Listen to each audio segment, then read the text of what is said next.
Your top stories this evening, sponsored by Courts, bringing value home. Guyana achieves 63.68% pass rate at CSEC, decrease in performance in 11 subjects. Murder accused found dead in Luziknan prison. No foul play suspected, says prison authorities.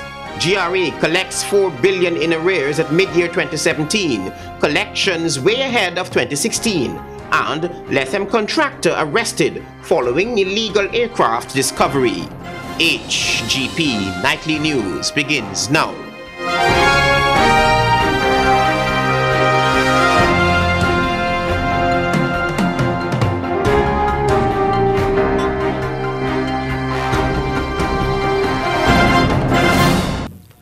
Good evening to our viewers here in Guyana and online. I'm Travis Chase with the Tuesday, August 22 edition of the HGP Nightly News. Here's what you need to know this evening.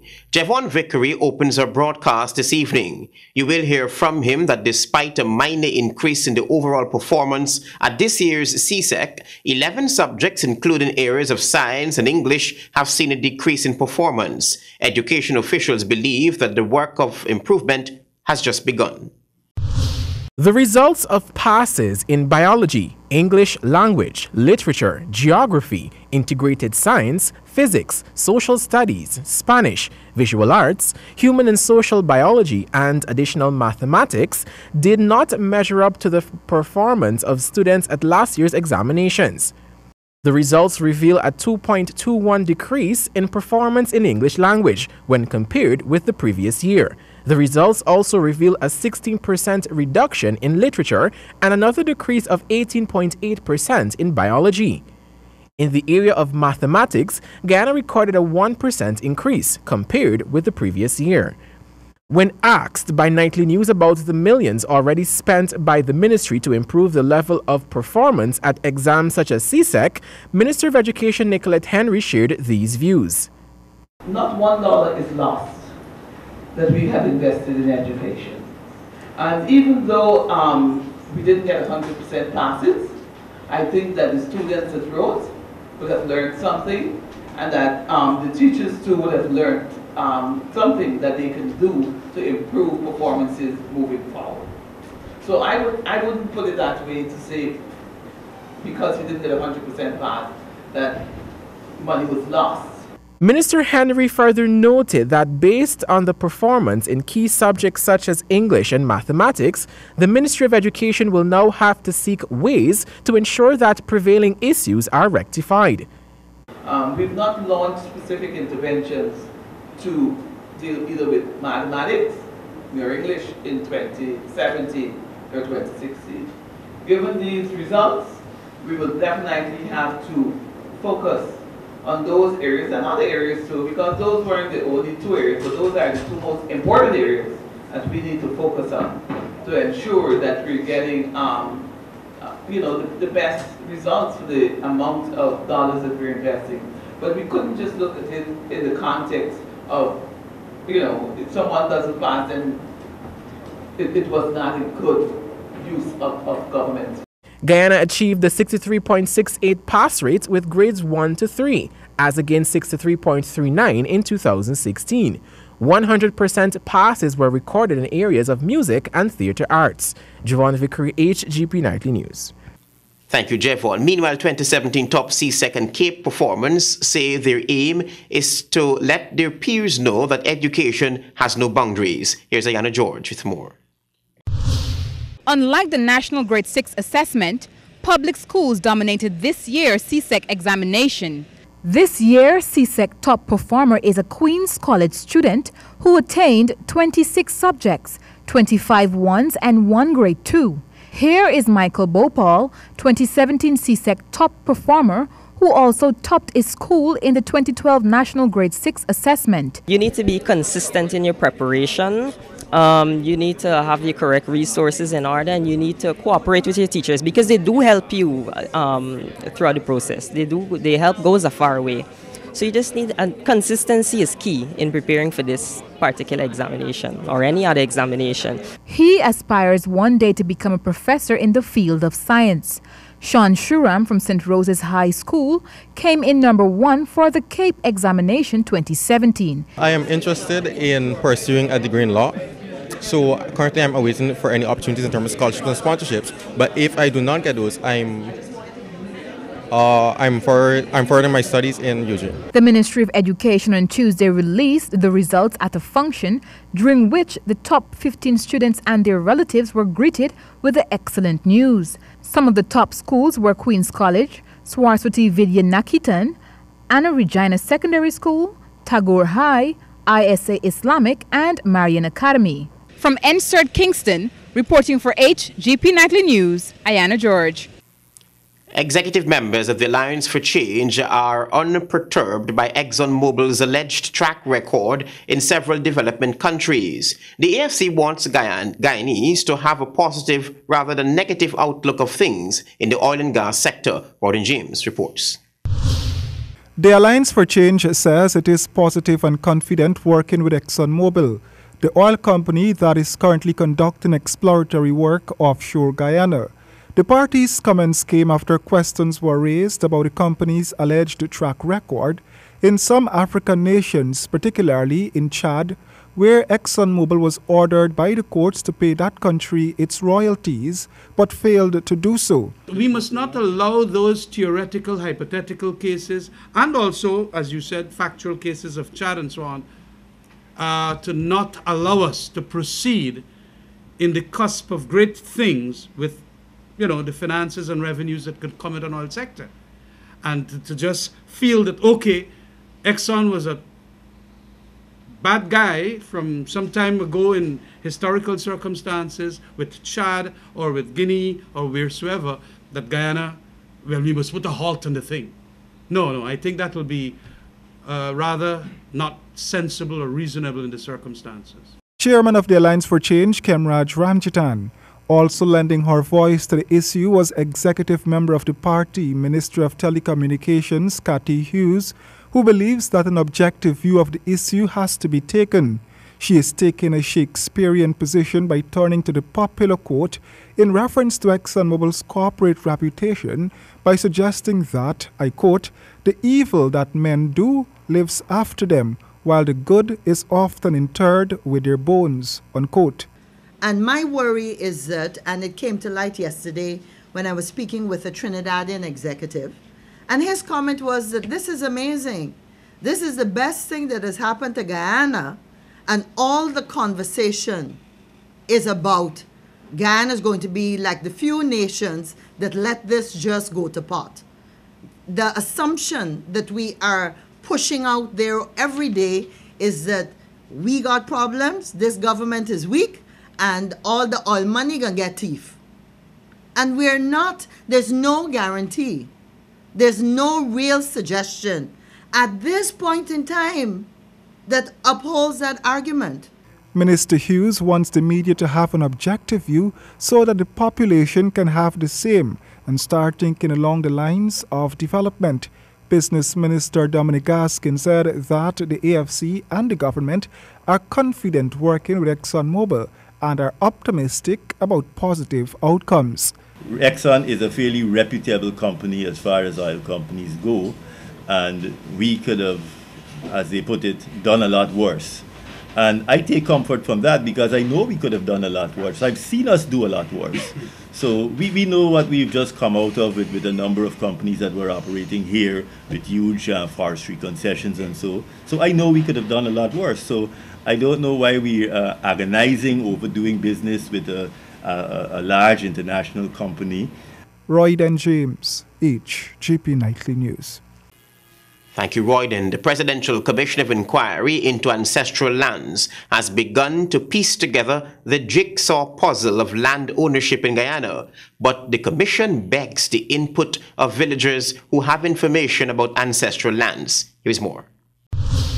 Here on the coast, as well as on the Quarantine and on the Essequibo, where land was bought, but all of the information is not readily available to us. We've been hearing about Mocha, we've been hearing about Pleasant and Buxton, and on the Quarantine number of villages, etc. But in order for us to re-energize the repository, I believe this is why we have in this commission, and I hope that the residents from these communities will come forward with the information that they may have at their disposal. That was Commissioner of Lands and Surveys Trevor Benn giving sworn testimony before the Presidential Commission of Inquiry into ancestral lands on Monday. Mr. Benn is bringing new perspectives to old beliefs about ownership of ancestral lands. He provided the Commission of Inquiry with a new take on front lands of villages obtained in the immediate post-emancipation period. Anyone who previously may have had a transport that said to them the land goes all the way to the foreshore may not apply now, because you're required to have specific surveys done to them to demarcate your boundaries. The Commission of Lands and Surveys also brought new light to shine on the issue of backlands in the villages. In the case of the backlands, I believe this is one of the reasons why the President asked for this Commission of Inquiry, because our records are not very up to date about who bought what, when they bought it.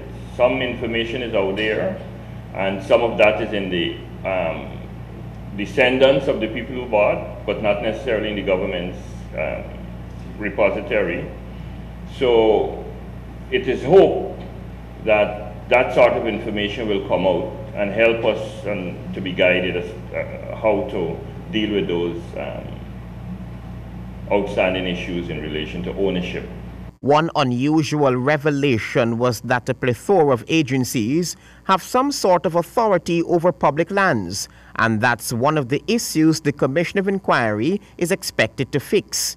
We had about 15 agencies having something to do with land in Guyana, and it could be quite confusing to the ordinary citizen as to where the authority lies for certain elements of the work relating to land. And again, I believe this is why the President has requested this Commission of Inquiry, so that he could be properly guided on what is the situation out there and what needs to change, if anything needs to change. Travis Chase, HGP Nightly News. Thanks for staying tuned to the HGP Nightly News. A murder accused was Tuesday morning found dead at the Luziknan prison. The remanded prisoner's mother said he was well. Prison authorities say no foul play suspected. Here's more. 22-year-old Shelton George was remanded to prison after a city magistrate ruled that there was a prima facie case against him for the shooting death of Deborah Blackman on August 23, 2014 at her place of work, the Delicious Restaurant on Durban Street Lodge. George died Tuesday morning at the Luziknan prison. Director of Prisons Gladwin Samuels confirmed to Nightly News that George was found motionless and was rushed to the Georgetown Public Hospital, where doctors pronounced him dead. Rosalind Monroe is George's mother. She said that prison authorities have promised her a thorough investigation. I did speak to the director, and he gave me good word, and he say let we wait on the postmortem. When George appeared before a city magistrate on February 8, 2017, he had told the court that he sustained his gunshot injury in Suriname, which caused damage to his spine, depriving him of the mobility in his legs. My son was okay at court yesterday. He went to court yesterday and he was okay. And then he leave and go back. Wednesday marks 3 years since Blackman was shot and killed. The police case against George is that he killed Blackman in the course of a robbery. He was also charged for attempting to murder former magistrate Mohammed Faisal Aziz of Kitty, who was held in 2015 at gunpoint for cash in Eccles on the East Bank. Are you still maintaining that your son is innocent of Deborah Blackman's murder? What I have to say, he was suspect and innocent till proven guilty. But the matter was still going on. He was still on remand. The woman was asked whether she has any suspicions about her son's death. I leave everything in the hands of God, and I was waiting on the postmortem. Travis Chase, HGP Nightly News. Government and the Civil Defense Commission are transporting supplies to Jawala Village, Region 7, following the devastation by a freak storm in that area, which also claimed the life of a pregnant villager. Kristen Macklingam reports. Emergency supplies are presently en route to the village of Jawala, where a storm caused one fatality and badly damaged several buildings last Friday.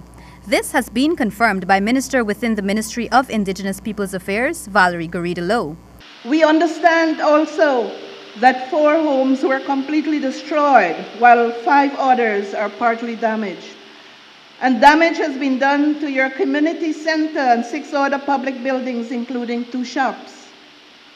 The realities of life are no stranger to us. She stated that as a result of the devastation caused by the storm, a house collapsed on a woman who was 7 months pregnant, killing her. Minister Garrido-Low says the government is doing as much as it can to offer support to the affected families of Jawala, including relatives of the deceased young lady. The Civil Defense Commission is also said to be playing a major role in restoring a state of normalcy in Jawala. The Civil Defense Commission and the Ministry of Indigenous Peoples Affairs have already been working to ensure that emergency supplies are flown in today to bring some relief to those affected. And as expected, the Ministry of Communities is busy putting measures in place to address the situation. Minister Garrido-Low and Minister within the Ministry of Communities Dawn Hastings-Williams were scheduled to fly into Jawala on Monday to get a first-hand look at the destruction and make assessments. To Shao and councillors and residents of Jawala, you are in our thoughts and our prayers, and rest assured that your government will be there to render the assistance you need. Reporting for HGP Nightly News, I am Kristen Macklingam. Thank you, Kristen. The Guyana Revenue Authority has fired up its campaign to recoup monies owed by taxpayers, and $4 billion in arrears was raked in at mid-year. Rodin James has more details.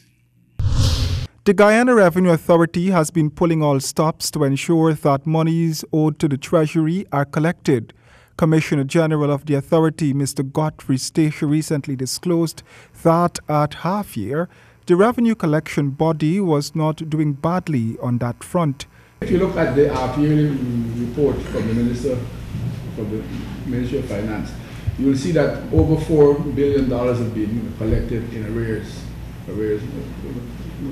collection. There is clear evidence that we are going behind back taxes, and we are trying to find persons who should have been paying their rightful tax but have not been doing so. The positive outcomes as seen by the authority will in no means stop them from going after persons or businesses that have millions of dollars in accumulated taxes for the authority. We are way ahead in collections for this year versus last year. As you could see from the report, we are probably the 13% above this year than we were last year. And that is mostly centered, one, on arrears collections, and 2, improvements in collection and also withholding taxes that we've been able to collect.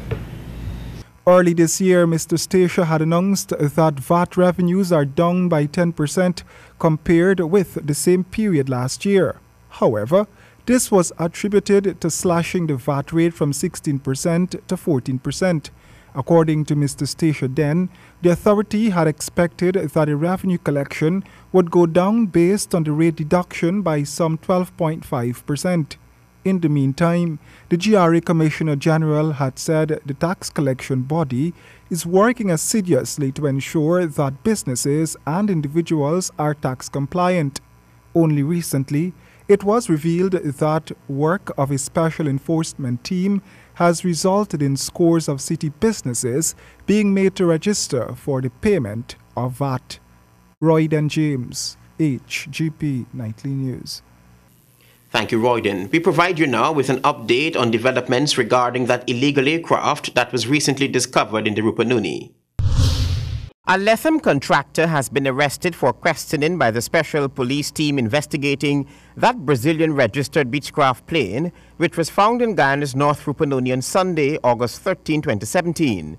Contacted on Tuesday, Commander of the Police F Division, Ravindra Butram, could not confirm the arrest, but said that the special unit probing the find may have made the arrest. It has been confirmed that the contractor's vehicle has been impounded and that the very contractor is among 4 others who were detained weeks ago for the leveling of this illegal airstrip. Commander Budram did confirm to Nightly News that police in that division face great challenges in responding promptly to reports of suspicious activities in the area. Yeah, we always got information, cooperation from the persons living in these areas about illegal airstrips. Police and GDF France will come and locate them, destroy. We try to monitor them, but the area is very large. We may need additional resources. Sometimes we receive hot information, and by the time the police get there, things already happen and move on. But the challenges that we are facing now is the transportation mode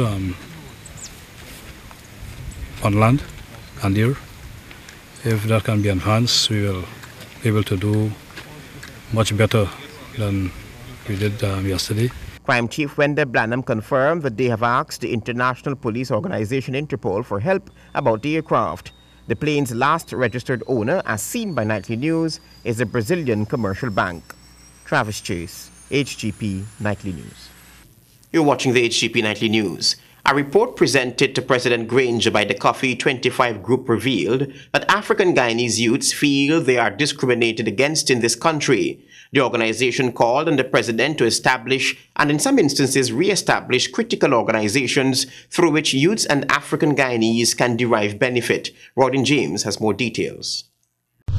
The findings in this survey show our young people's perceptions of their society as being consistent with Granger and Granger et al. The young people expressed opinions of being discriminated against, low in trust, stigmatized, inequitable recipients of resources, locked out of participation in the society more because of race than lack of qualifications or gender.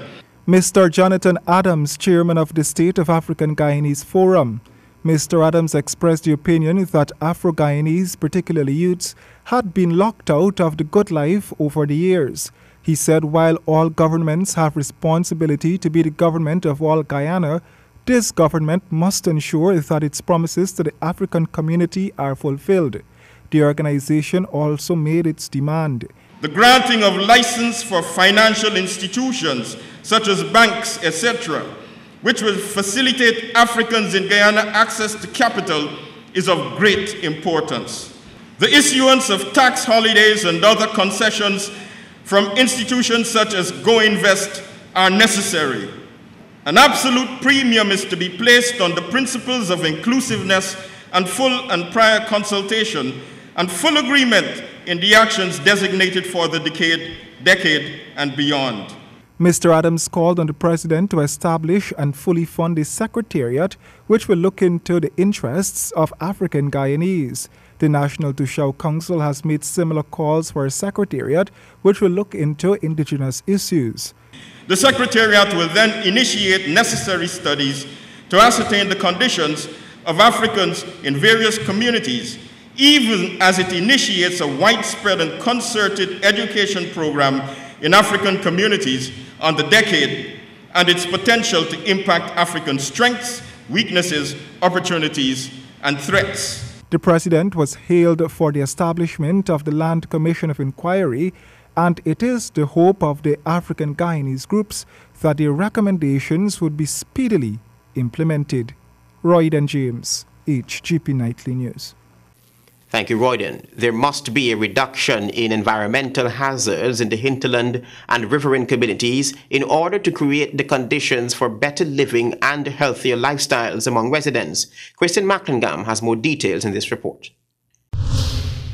Good governance is imperative for the safe and prosperous livelihoods of those residing in indigenous communities, and all hands must be on deck to reduce environmental hazards, especially water contamination and land degradation. This is according to President David Granger. We would like to protect our communities from the hazard of flood.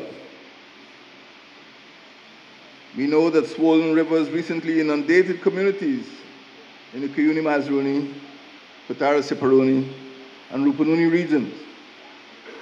These regions are very susceptible to the cycle of El Niño, of droughts and floods. President Granger speaking to the hundreds of indigenous folks at the National Tushaus Council Conference on Monday.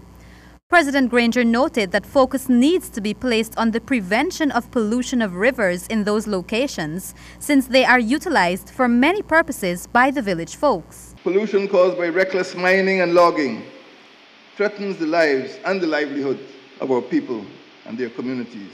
He added that his administration is working to provide year-round pure water supply to indigenous communities, but that all parties should work together to ensure that the rivers remain clean and uncontaminated.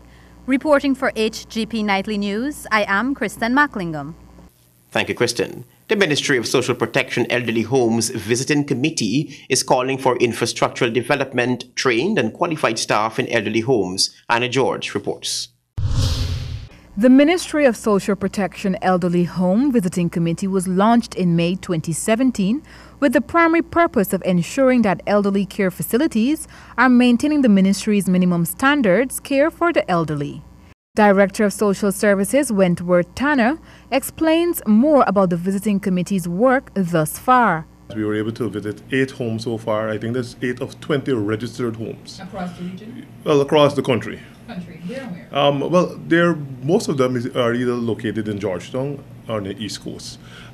We don't have any registered ones outside of Region 4, with the exception of one in Region 6. Mr. Tanner noted that the committee's goal is mainly to ensure that elderly persons are housed in a safe environment serviced by professionals.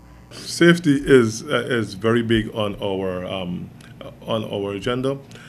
In keeping with that, we would have basically spoken with those persons and identified persons from these homes to undergo CPR, first aid, and fire prevention training. So those are some of the areas that we started with now.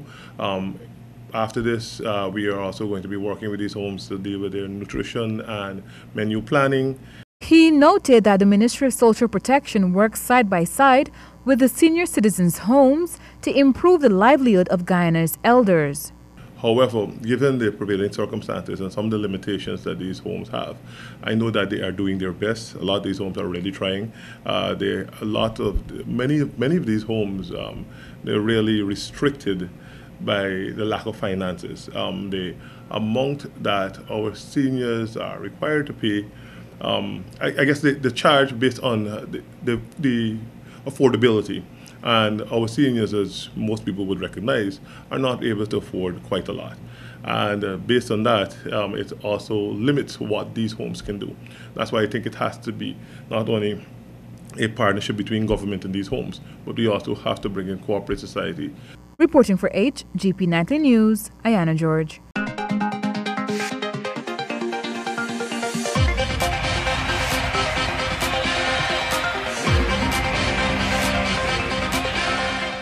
Good evening, I'm Stanford Howard with the HGP Sportscast.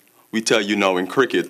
Veterans named for ODI series against England, Sunil Narine and Dwayne Bravo flagged their intention to return. Explosive West Indies opener Christopher Gale is set to play his first one-day international in more than 2 years, after being recalled to the squad for their series against England. A statement issued by the selection panel chairman, Courtney Brown-Reed, with regards to the selection of the ODI squad. The panel welcomes back Christopher Gale and Marlon Samuels, who will both add value to our batting and help with the nurturing of the young batsmen in the team. West Indies ODI squad reads Sunil Ambrose, Devendra Bishu, Miguel Cummins, Christopher Gale, Jason Hole the captain, Kyle Hope, Shea Hope, Azari Joseph, Evan Lewis, Jason Mohammed, Ashley Nurse, Rovan Powell, Marlon Samuels, Jerome Taylor, and Kendrick Williams.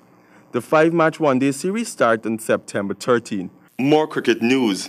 St. Kitts and Nevis Patriots trashed the Jamaica Tallawahs in Monday night CPL match on their home soil, putting on quite a show for their fans. Colwyn Abrams has the details. Tallawahs won the toss and chose to field, but the Patriots were an aggressive mindset right from the first ball.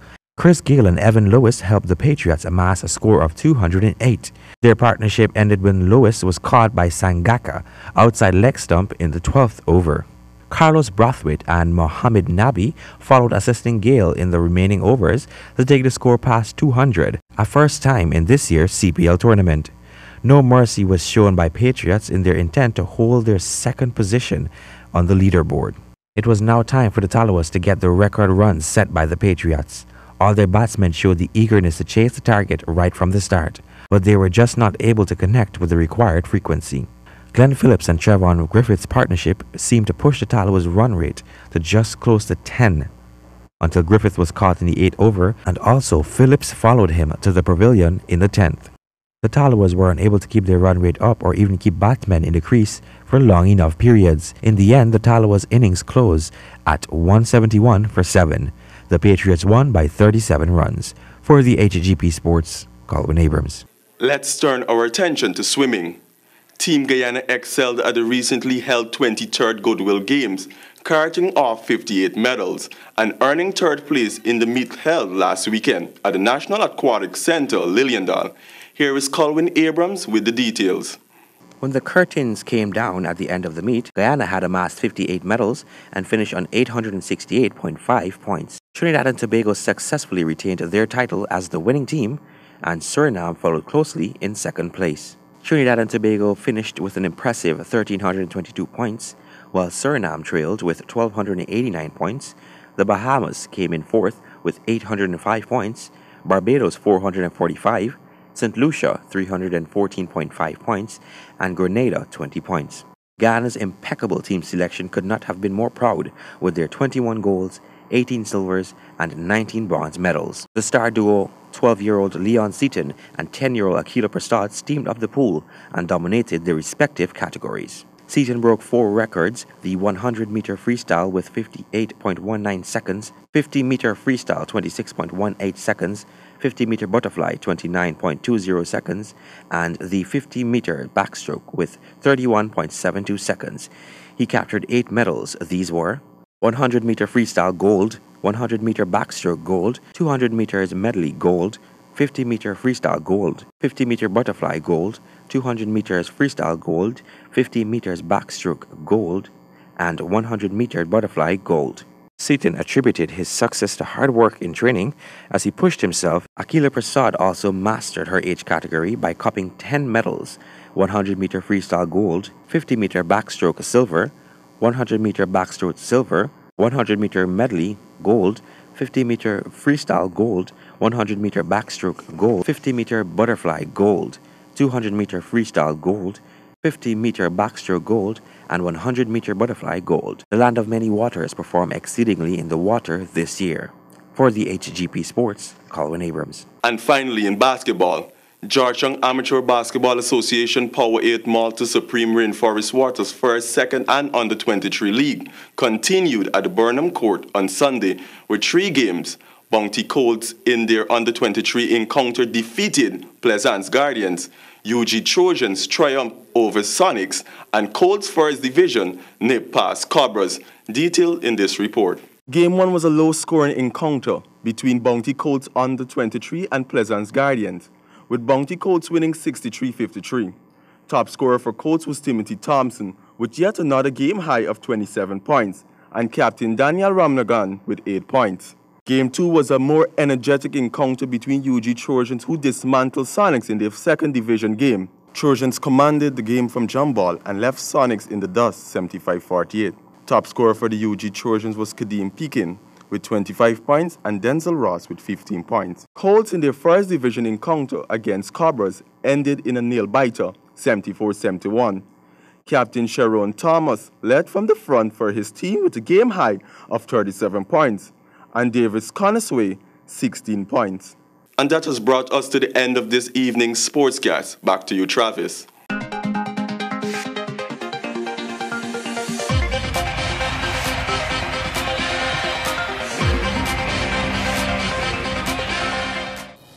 Guyana achieved 63.68% pass rate at CSEC, decrease in performance in 11 subjects.